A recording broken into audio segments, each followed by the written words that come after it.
The clock radio buzzed to life. 6 a.m. Another day began in the life of Arthur McKinley, a man invisible to the world, but a giant within his own mind.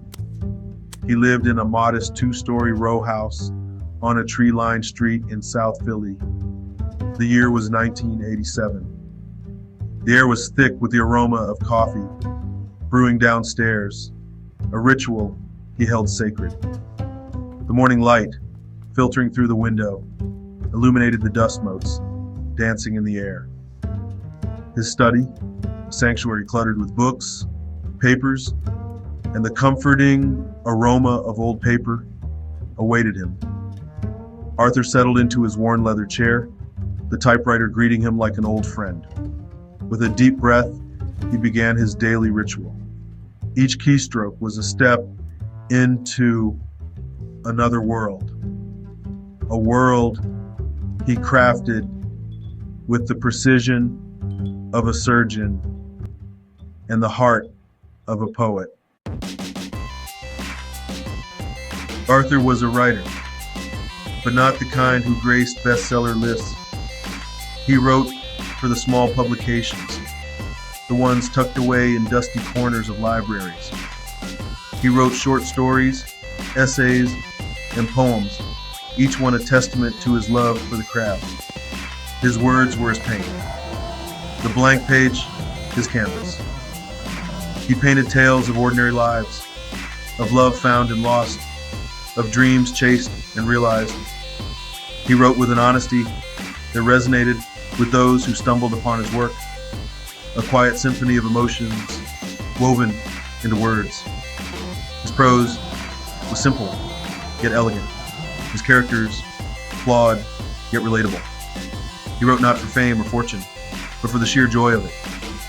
Writing was his oxygen, his solace, his escape from a world that seemed oblivious to his talent. Despite the fire that burned within him, Arthur couldn't ignore the sting of rejection. The form letters piled up in his drawer, each one a tiny paper cut on his soul.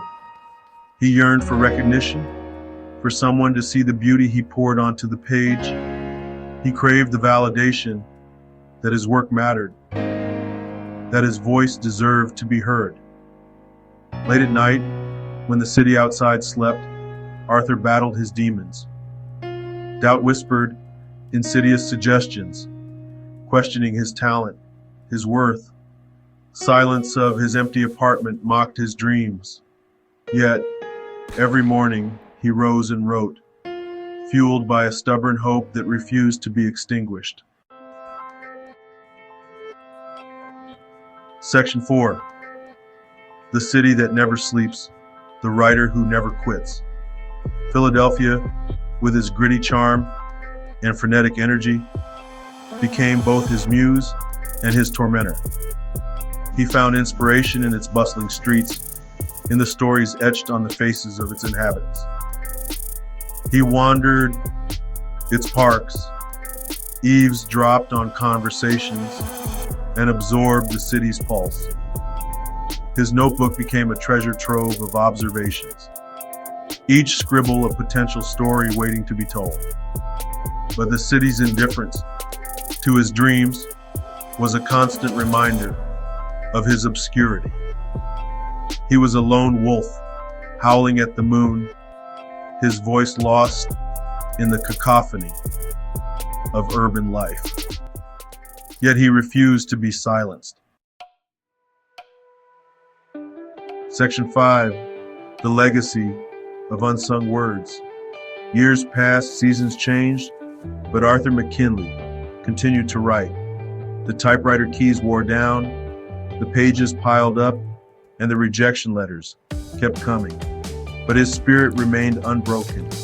He found solace in the act of creation, in the knowledge that he was leaving behind a legacy, however small. His words, he believed, held power, and even if they never reached the masses, they had the power to touch the lives of a few. His was a quiet defiance, a testament to the enduring power of passion. Arthur McKinley, the unsung writer of South Philly, had found his voice, not in the roar of the crowd, but in the gentle click of the typewriter keys, echoing in the stillness of his heart.